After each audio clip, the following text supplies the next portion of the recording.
మనం ఈరోజు GVMC zonal office Anakapalli దగ్గర ఉన్నాము. మనం చూసుకుంటే అక్కడ చూసుకుంటే అది 4 రోడ్ల జంక్షన్. సో, ఈ 4 రోడ్ల జంక్షన్‌లో మనం దూరంగా చూసుకుంటే డంపింగ్ స్టేషన్ కూడా ఈ జంక్షన్‌లోనే పెట్టడం జరిగింది. Solid waste management rules 2016 guidelines ప్రకారం ఇలా ఏదైనా ఒక డంపింగ్ స్టేషన్ అనేది ఒక నగరంలో ఉంటే, జనావాసాల మధ్య ఉంటే అది క్లోజ్డ్ కంటైనర్‌లో ఉండాలి.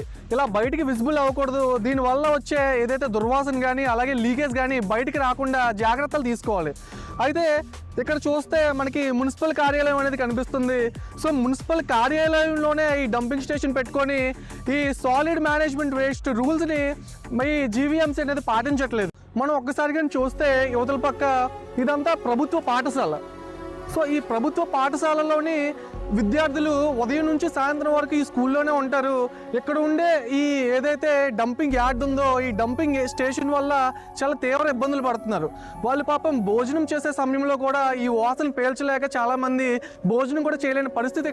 తక్షణమే ప్రభుత్వం ఏదైతే ఈ డంపింగ్ స్టేషన్ ఉందో దీన్ని ఇక్కడ నుంచి తరలించాలి. అలాగే సాలిడ్ మేనేజ్మెంట్ రూల్స్ 2016 గైడ్లైన్స్ని ఖచ్చితంగా పాటించాలి.